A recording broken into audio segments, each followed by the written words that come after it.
Hello सबैलाई नमस्ते। आज चाहिँ हाम्रो एनिभर्सरी थियो हैन, सुन्नु न। अनि मेरो साली चाहिँ केक लिएर आएको हैन, म थाहा थिएन।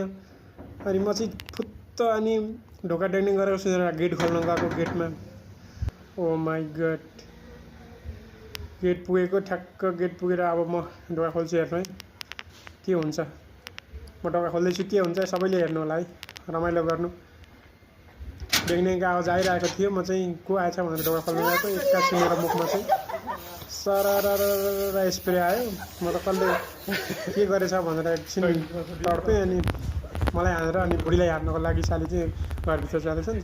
तर बुढी फेरि टोइलेटमा, हेर्नु न, बुढी चाहिँ टोइलेटमा भएको अवस्था। यतिखेर टोइलेटको बाहिरपट्टि वेट गरिरहेको अवस्था सालीले।